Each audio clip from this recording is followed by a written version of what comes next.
Hello बच्चों, आज हम लोग क्लास 11th का फिजिक्स स्टार्ट करने वाले हैं। तो क्लास 11th की फिजिक्स स्टार्ट करते हैं। क्लास 11th की प्रॉपर फिजिक्स स्टार्ट करने से पहले आपको कुछ बेसिक मैथमेटिक्स आना चाहिए, और उस बेसिक मैथमेटिक्स में एक टर्म है वेक्टर। ये आपको बहुत ही अच्छे से आना चाहिए अगर आप क्लास 11th में हो या फिर क्लास 12th में हो। क्लास 11th और क्लास 12th के लोगों के लिए ये वेक्टर बहुत ही इम्पोर्टेंट है। चाहे आप कोई भी टॉपिक पढ़ो, या आप इलेक्ट्रोस्टैटिक पढ़ रहे हो, या फिर आप फोर्स पढ़ रहे हो, क्लास 11th में टॉर्क पढ़ रहे हो, ये सारे चीज़ें बिना वेक्टर का पॉसिबल नहीं है आपको समझ पाना। तो इसीलिए हम लोग सबसे पहले वेक्टर का ही सीरीज लेकर आए हैं कि पहले हम लोग वेक्टर समझेंगे और इसके बाद से प्रॉपर जो क्लास 11th के सिलेबस है उसको स्टार्ट करेंगे। अगर आप क्लास 11th के और 12th के फिजिक्स को अच्छे से समझना चाहते हो तो आपको वेक्टर अच्छे से समझ में आना चाहिए।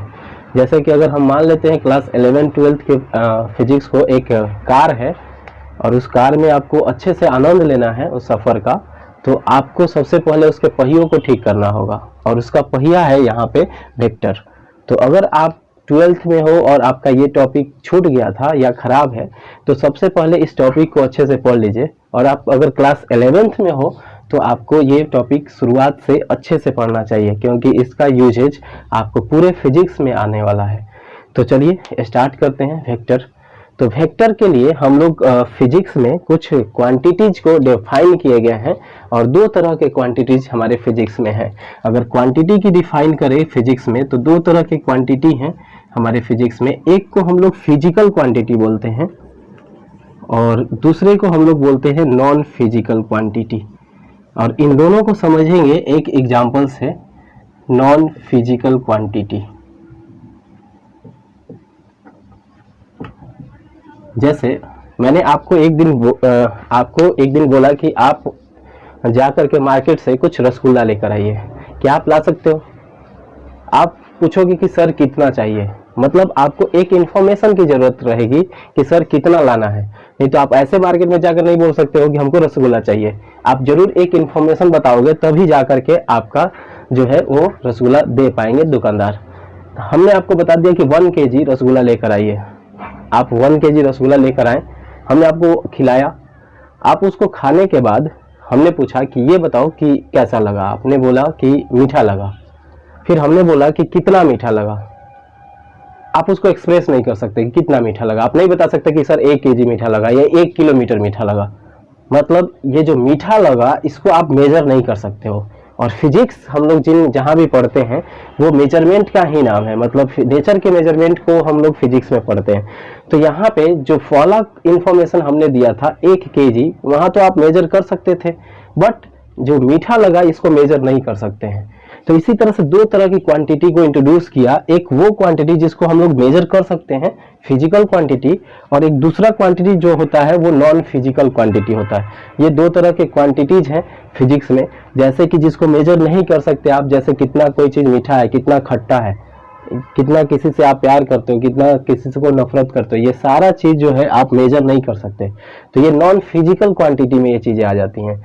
और फिजिकल क्वांटिटी में जो भी चीज़ हम मेजर करते हैं, जैसे distance, displacement, force, work, power, energy, सारे चीज़ें जो हैं आपको फिजिकल क्वांटिटी हो जाएंगी, जिसको हम मेजर कर सकते हैं। तो इसका डिफिनेशन यही हो जाएगा, द क्वांटिटीज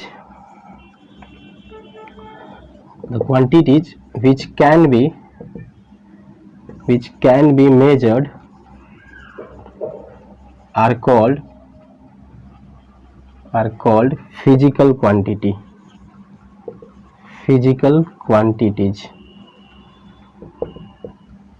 ठीक है, इसके एग्जाम्पल में आप लिख सकते हो distance, force, energy, work, displacement,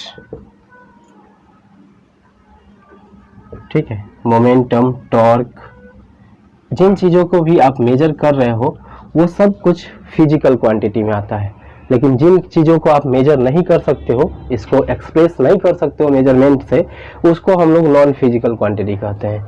मतलब इसको डिफाइन कर सकते हैं, the quantities which cannot be measured are called non physical quantities.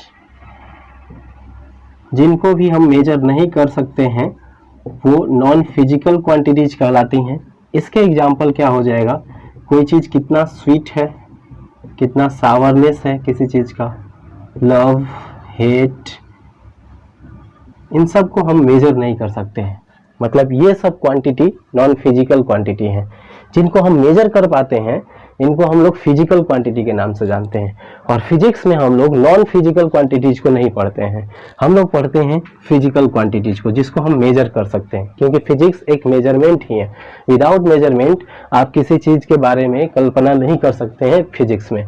तो चलिए इस फिजिकल क्वांटिटी को देखते हैं कि आखिर ये फिजिकल क्वांटिटी कितने टाइप्स के हैं और किस तरह से इसको डिफाइन करेंगे। तो चलिए देखते हैं फिजिकल क्वांटिटीज के बारे में।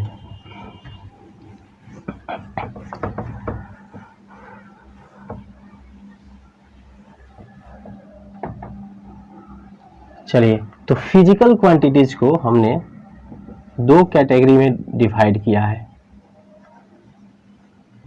अब इस दोनों कैटेगरी को समझने के पहले एक थोड़ा सा एग्जाम्पल समझते हैं और उस एग्जाम्पल से हम लोग कोशिश करते हैं इस चीज़ को समझने के लिए। मान लीजिए कि आपका कोई दोस्त बीमार है और उसने आपको एक दिन फ़ोन किया और किसी शहर के फेमस डॉक्टर के बारे में जानने के लिए, और उसको आपने बता रखा है कि हमारे शहर में, जैसे हम लोग सीतामढ़ी रहते हैं तो वहाँ पे मेहसौल चौक से जस्ट इधर एक रास्ता जाता है और यहाँ पे हॉस्पिटल रोड, इधर सारे डॉक्टर रहते हैं, ठीक है। और मान लीजिए यहाँ पे एक रास्ता है, ये स्टेशन की तरफ चला जाता है और ये डुमरा की तरफ चला आता है।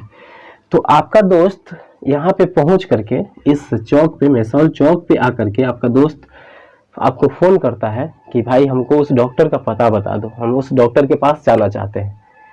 आप हड़बड़ी में थे और जल्दी से उसको बताया कि डॉक्टर जो है तुम जहां हो वहां से 1 किलोमीटर दूर पे वो डॉक्टर है। तो क्या आपका दोस्त चलना शुरू कर देगा? क्या वो 1 किलोमीटर दूर पहुंच जाएगा? आपको दोस्त गुस्से में आकर के फिर से आपको फोन करेगा और बोलेगा यार 1 किलोमीटर है लेकिन हम यहाँ जहां पर है वहां से बहुत सारे डायरेक्शन है, तो कम से कम हमको डायरेक्शन बताओ। तब आपको बताना पड़ेगा कि 1 किलोमीटर तुम ईस्ट में जाओ या 1 किलोमीटर वेस्ट में जाओ तो आपको एक जो रोड आएगा वहां पे वो डॉक्टर मिलेगा।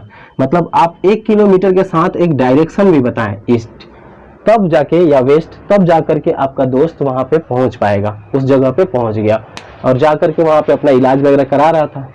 डॉक्टर ने बोला कि तुम बहुत ज़्यादा बैठ करके पढ़ाई वगैरह करते हो, इसके वजह से तुमको ये प्रॉब्लम हो रहा है। तुम ऐसा करो कि पर डे 1 किलोमीटर टहला करो। आप सोचिए कि क्या वो दोस्त आपका पूछेगा कि डॉक्टर साहब किस डायरेक्शन में?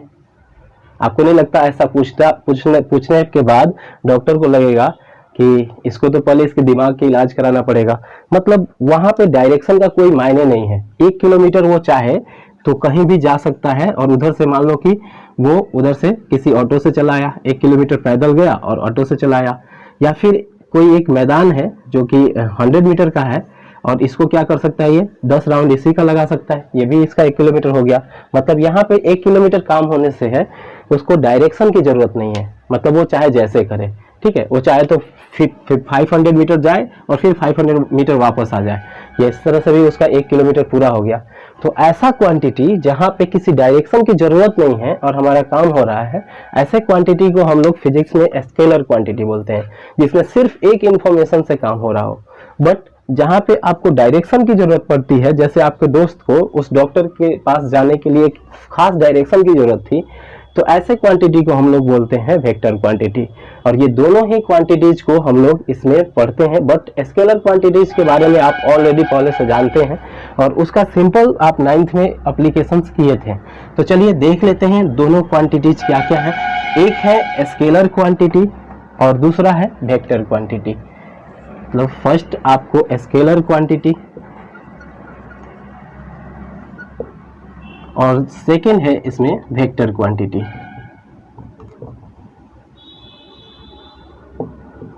ठीक है, तो सुनिए ध्यान से, स्केलर क्वांटिटी किसको बोलेंगे?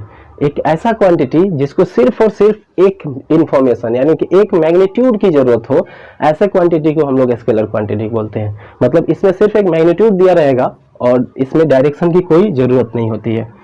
तो लिखेंगे the quantities which having only magnitude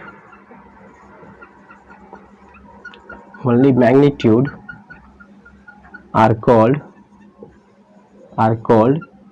scalar quantities, जिनको सिर्फ और सिर्फ एक मैग्नीट्यूड की जरूरत होगी। जैसे इसके एग्जांपल में हम लोग लिख सकते हैं डिस्टेंस के बाद आप लिख सकते हो स्पीड, वर्क, ये सब जो है आपको स्केलर क्वांटिटी है। बट जैसे कि डायरेक्शन अगर दे दिया जाए तो वो किसी खास डायरेक्शन में तो वो वेक्टर क्वांटिटी बन जाता है। मतलब the quantities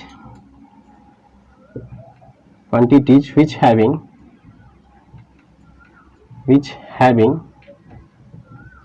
magnitude as well as direction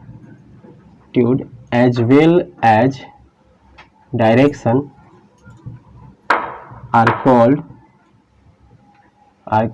vector quantities।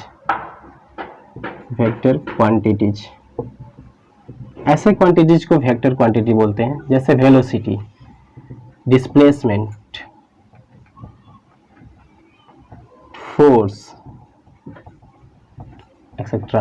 तो ये सब क्वांटिटीज जो है इनको किसी खास डायरेक्शन की जरूरत पड़ेगी और इसको सिर्फ और सिर्फ मैग्नीट्यूड की जरूरत पड़ेगी। ठीक है, स्केलर क्वांटिटी को हम सिंपल अलजेब्रा मेथड से कर सकते हैं। मतलब सिंपल हम जो अलजेब्रा मेथड करते हैं, सिंपल अलजेब्रा का मतलब हुआ जैसे 2 + 2 करते हैं 4 होता है, 2 + 3 5, ऐसे करके सिंपल जो अलजेब्रा है उस तरह से हम लोग इसको ऑपरेट करते हैं। मतलब इट इज ऑपरेटेड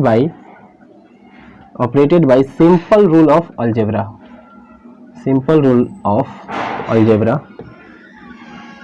जैसे आपको पूछा जाए 2 + 2 क्या होगा, आप बोल दोगे कि 4 होगा। जैसे आपको बोला जाए 4 - 2 2, ये सब सिंपल अलजेब्रा है।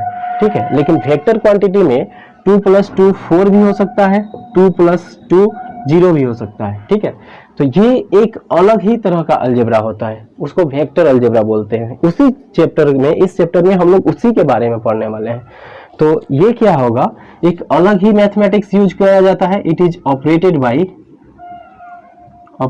By vector algebra, rules of vector algebra.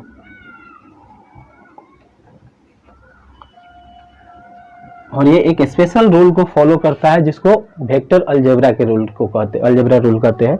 और इसमें वेक्टर अलजेब्रा रूल में आप किसी चीज को 2 + 2 के 4 भी हो सकता है, 2 + 2 0 भी हो सकता है, 2 + 2 -2 भी हो सकता है, ऐसा भी आ सकता है। तो वेक्टर अलजेब्रा में आपको डायरेक्शंस के साथ फॉलो करना है, इसीलिए इसको आपको एक अलग ही टॉपिक पढ़ाया जाता है क्लास 11th में। तो चलिए स्टार्ट करते हैं इसमें कि वेक्टर अलजेब्रा को कैसे रिप्रेजेंट करेंगे। मतलब अब यहाँ पे हमारा आता है कि रिप्रेजेंटेशन ऑफ ए वेक्टर।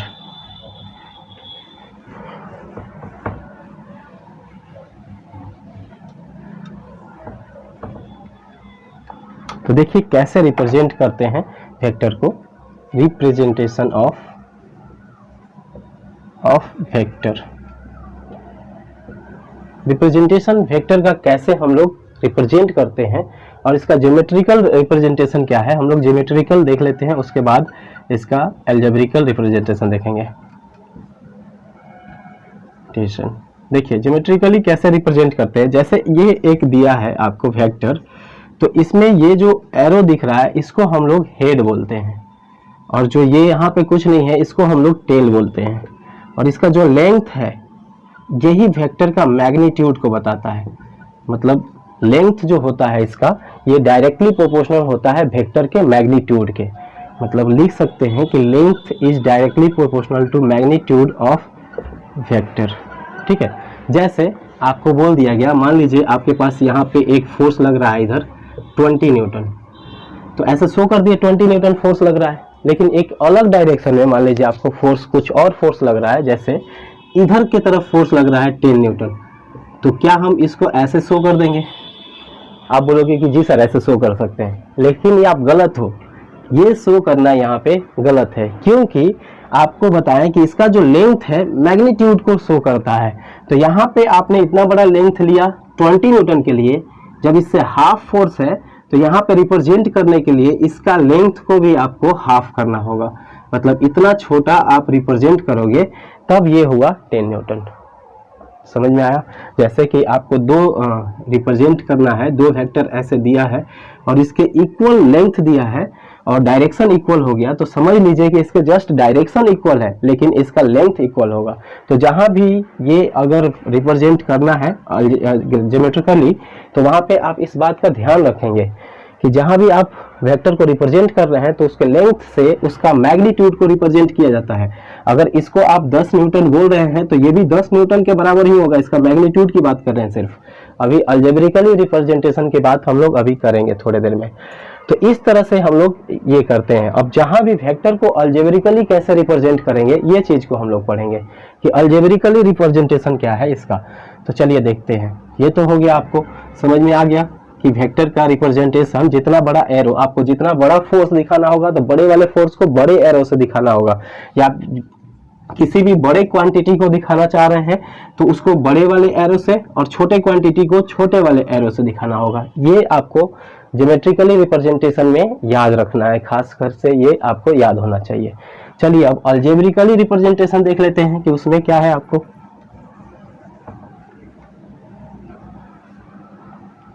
चलिए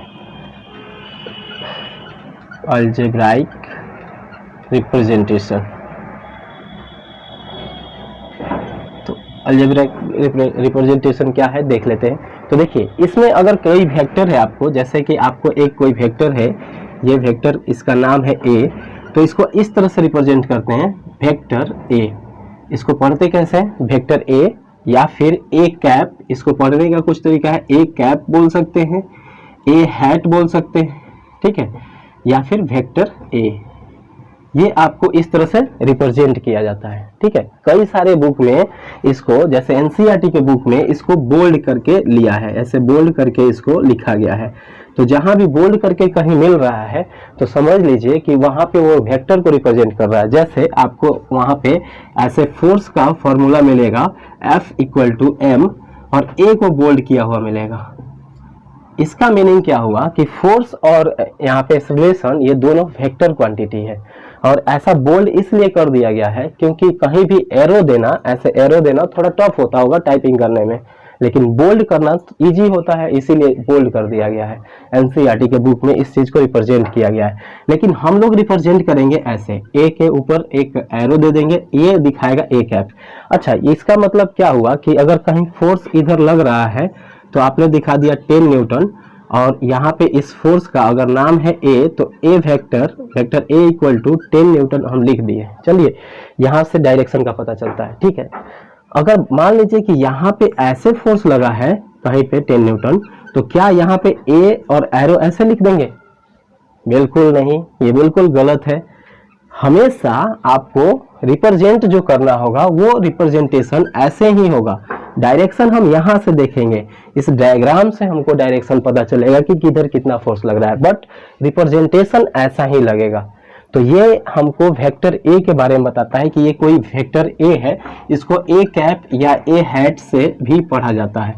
अब बात है कि यहाँ पे अगर इसकी मैग्नीट्यूड की बात करें, कि वेक्टर का मैग्नीट्यूड क्या होता है, तो देखो मैग्नीट्यूड को जनरली हम लोग किसी भी वेक्टर को मॉड्यूलस के अंदर रख देंगे तो उसका मैग्नीट्यूड निकल जाएगा। मॉड्यूलस का मतलब होता है कि अगर ऐसे किसी मॉड के अंदर कोई वेक्टर रखा है तो समझिए ये सिर्फ और सिर्फ मैग्नीट्यूड का बात किया जा रहा है।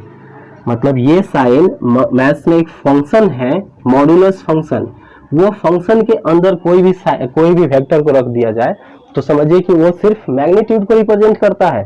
मतलब एक वेक्टर क्वांटिटीज में दो चीजें होती हैं, magnitude as well as direction. मतलब यहाँ पे A = 10 न्यूटन दिया गया है, इसका मीनिंग सिर्फ ये होता है यहाँ से देख कर कि A जो है 10 न्यूटन इस डायरेक्शन में फोर्स लग रहा है, तो ये हम डायरेक्शन से रिप्रेजेंट करते हैं। लेकिन डायरेक्शन अगर इधर प्लस माना गया है तो इसके अपोजिट को माइनस मानना पड़ता है। वेक्टर की यही खास रूल है कि अगर एक डायरेक्शन को आप प्लस ले रहे हो तो उसके जस्ट अपोजिट वाले को आपको माइनस लेना होगा। मतलब इसको जब रिप्रेजेंट करोगे आप तो ए कैप पे -10 न्यूटन लिखना होगा। अब इस माइनस से आपको समझ में आएगा कि इस वाले फोर्स के अपोजिट में लगा है ये वेक्टर का फोर्स। तो यहाँ पे आपको मैग्नीट्यूड दोनों का सेम, मैग्नीट्यूड यहाँ भी 10 न्यूटन, यहाँ भी 10 न्यूटन, मैग्नीट्यूड दोनों का सेम है, बट डायरेक्शन दोनों का अपोजिट है, ये माइनस शो कर रहा है। तो इस तरह से आप मैग्नीट्यूड को निकाल सकते हैं। अच्छा, ए भी लिखा जाता है, कई बार इसको सिर्फ ए लिख दिए। अरे आपने कहीं पे फोर्स लिखा है, मान लीजिए फोर्स लिखा है 10 न्यूटन इन ईस्ट डायरेक्शन, तो ये आपने यहाँ पे किस चीज को रिप्रेजेंट किया है? क्या आपने स्केलर क्वांटिटी को रिप्रेजेंट किया है वेक्टर? तो यहाँ पे आपने वेक्टर को रिप्रेजेंट किया है, फोर्स तो वैसे ही वेक्टर होता है। यहाँ पे आपने सिर्फ इसके वेक्टर फॉर्म को रिप्रेजेंट कर रहे हैं पूरा, मतलब यहाँ पे आपको फोर्स जो है वेक्टर फॉर्म को रिप्रेजेंट कर रहा है। लेकिन अगर फोर्स इक्वल टू सिर्फ 10 न्यूटन दिया है तो यहाँ पे सिर्फ और सिर्फ आप मैग्नीट्यूड को रिप्रेजेंट कर रहे हैं, आप वेक्टर को नहीं रिप्रेजेंट कर रहे हैं। तो यहाँ पे देखिए सिर्फ 10 न्यूटन, तो सिर्फ ए भी लिखा रहे तो उसका मतलब समझिए मैग्नीट्यूड है ये। और इसको पढ़ेंगे मैग्नीट्यूड ऑफ वेक्टर ए। इसको कैसे पढ़ा जाएगा? मैग्नीट्यूड ऑफ वेक्टर ए, इस तरह से हम लोग पढ़ेंगे, ठीक है। अब देखिए इस तरह से हम लोग वेक्टर्स को रिप्रेजेंट करते हैं। अलजेब्रिकली देखे हम लोग और ग्राफिकली भी देख लिए, ज्योमेट्रिकली भी देख लिए हम लोग कि किस तरह से रिप्रेजेंटेशन होता है।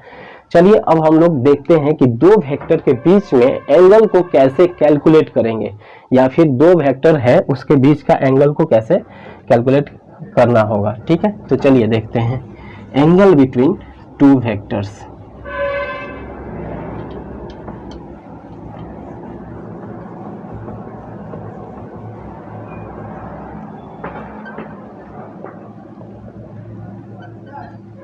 Angle between two vectors.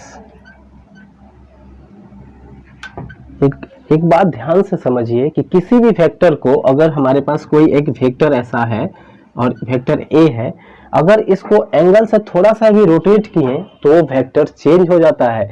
मतलब ये वेक्टर अगर मैग्नीट्यूड इतना ही बड़ा रहने दें और इतना ही बड़ा मैग्नीट्यूड ले करके थोड़ा सा रोटेट करके कुछ ऐसे एक लाइन खींच दिए तो ये दोनों वेक्टर चेंज हो जाएगा, क्योंकि देखिए इसका एंगल कुछ और है और इसका एंगल कुछ और है। तो एंगल चेंज होने से क्या हो गया कि वेक्टर का रिप्रेजेंटेशन, वेक्टर चेंज हो गया। मतलब ये वेक्टर ए है तो ये एक अलग वेक्टर आ गया हमारे पास, vector B.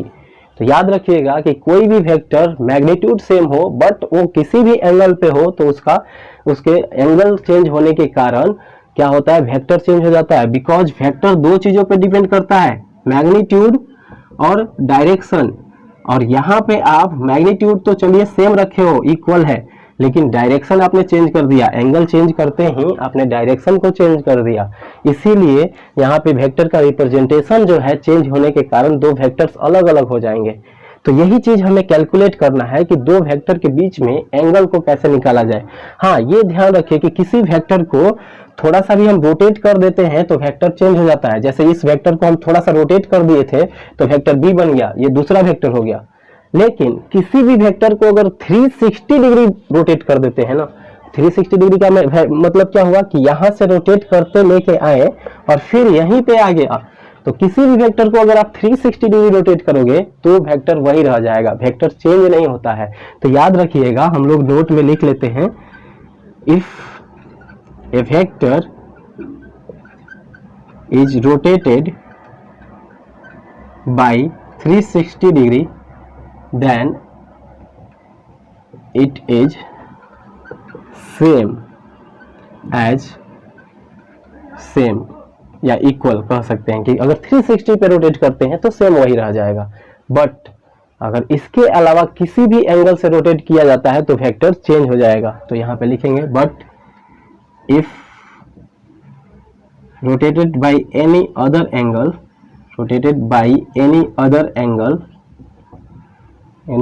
Angle then vector should be changed। और इसका आंसर आप लोगों को पता चल गया होगा, क्योंकि वेक्टर का डायरेक्शन ही चेंज हो जाएगा। और वेक्टर का तो सारा खेल डायरेक्शन पे है, तो इसीलिए डायरेक्शन चेंज होने से ये पूरा का पूरा वेक्टर चेंज हो जाएगा।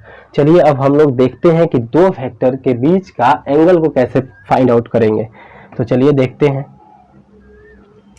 मान लीजिए आपसे पूछा जाए कि दो वेक्टर हम आपको दे दिए और उनके बीच का एंगल हम आपसे पूछ लिए। जैसे आपको हम एक वेक्टर दे दिए यहाँ पे और कुछ ऐसा एक वेक्टर दे दिए और एक वेक्टर ऐसे दे दिए और इनके बीच में एंगल दे दिए कुछ 30 डिग्री। 30 नहीं लग रहा है, 45 लग रहा है, तो 45 ही दे देते हैं। चलिए, और ये हो गया वेक्टर ए और ये हो गया वेक्टर बी। एक और क्वेश्चन दे दिए यहीं पे, एक वेक्टर ऐसे और ये, और इन दोनों के बीच का एंगल भी 45 डिग्री, और एक वेक्टर ऐसे दे दिए और ये एक वेक्टर और इनके बीच का भी एंगल 45 डिग्री। अगर आपसे पूछा गया क्वेश्चन कि आप बताइए वेक्टर ए और बी फर्स्ट फिगर में, और सेकेंड मान लीजिए ये सी और डी है और ये पी और क्यू है, तो अगर आपसे पूछा जाए angle between vector a and vector b, तो आप क्या बोलोगे? 45 डिग्री। आप बोलोगे 45 डिग्री बिल्कुल सही है, आपने ये 45 डिग्री बिल्कुल सही बोला। अगर आपसे यही पूछा जाए angle between C and D, C और डी के बीच में एंगल बताइए, आप बोलोगे कि सर 45 डिग्री। अगर फिर से पूछ दिए यहाँ पे कि angle between P and Q बताइए, तो आप बोलोगे कि सर ये क्या मजाक है, आप हर बार तो ये इसके बीच में भी एंगल होगा 45 डिग्री, और आप बोलिए एंगल पी एंड क्यू के बीच में एंगल कितना होगा? 45 डिग्री। और देखिए ये गलत हो जाएगा और ये यहाँ पे गलत हो जाएगा। मतलब ये दोनों के बीच में एंगल आपको दिख रहा है 45 डिग्री, लेकिन ये 45 डिग्री है नहीं। अब इसी चीज को हम लोग सीखने वाले हैं कि दो वेक्टर है उनके बीच का एंगल को कैसे निकालते हैं। तो ध्यान से सुनिए, दो वेक्टर के बीच में हम लोग एंगल को तब निकालते हैं जब उसके हेड टू हेड जुड़ा हो या फिर टेल टू टेल जुड़ा हो। ठीक है, उसके हेड से हेड जुड़ा रहे या फिर टेल से टेल जुड़ा रहेगा, तभी हम लोग क्या कर सकते हैं? एंगल निकाल सकते हैं। तो लिख लीजिए। अब देखिए यहाँ पे क्या है? टेल से टेल जुड़ा है और यहाँ हेड टू हेड जुड़ा है, मतलब ये हेड टू हेड जुड़ा है, और यहाँ क्या है? टेल टू टेल जुड़ा है। लेकिन यहाँ क्या टेल टू टेल या हेड टू हेड जुड़ा है? नहीं जुड़ा है।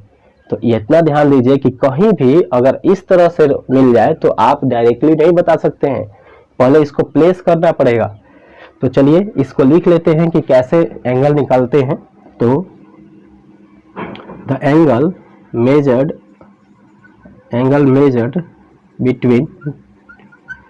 between two vectors which are joined by head to head और टेल टू टेल। टेल से टेल जुड़ा हो या फिर हेड हो जुड़ा, तभी आप मेजर कर सकते हैं। और दूसरी बात ध्यान दीजिए, इस दोनों में जो एंगल लेना है वो जो छोटा वाला एंगल होगा उसी को लेना है आपको। तो दूसरा इसमें रूल ये है, the angle is smallest angle.